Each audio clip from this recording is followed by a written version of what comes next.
I'm State Representative Norma Smith, representing the 10th Legislative District. It includes all of Island County and portions of Skagit and Snohomish counties. Thank you for trusting me to represent you and your family in Olympia.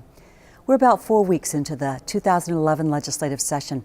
We're debating really important issues. We've already had to vote on spending adjustments for the current 2009-11 supplemental budget. I couldn't support the budget proposal that was passed. It's unsustainable, not responsive to taxpayers, and fails to prioritize or reform government. For example, it relies too heavily on retroactive cuts to education. As a former school board member and president, it's really concerning that this so-called budget fix retroactively takes money away from schools. This is money that school districts have already budgeted for and in many cases have already spent to hire additional staff. We're breaking a promise to our schools and our children.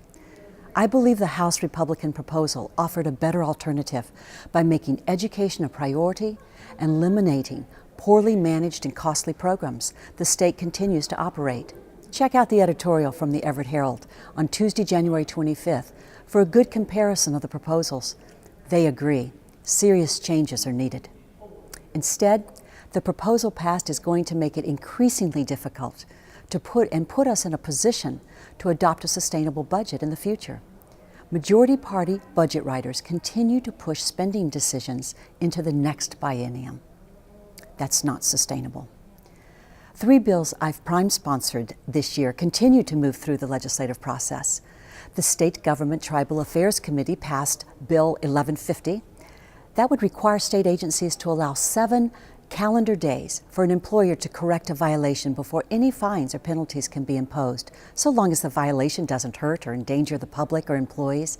This legislation would help those who are in good faith trying to do the right thing. House Bill 1274 that I sponsored has been passed by Local Government Committee.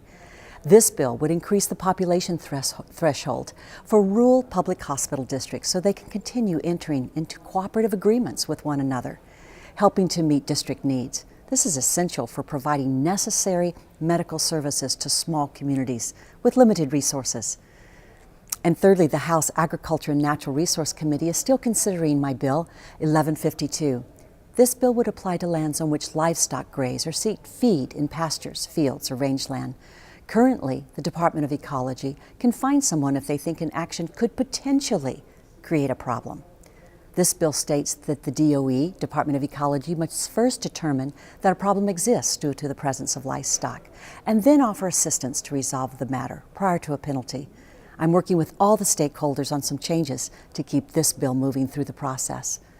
There's a lot to focus on in regards to ferries this session, and rightfully so. Many of you saw earlier this year when King Fide Television did an investigative series into our ferry system. They highlighted huge mismanagement and oversight problems that have plagued the system for years. I've signed on to 3 bills to bring reforms to our ferry system.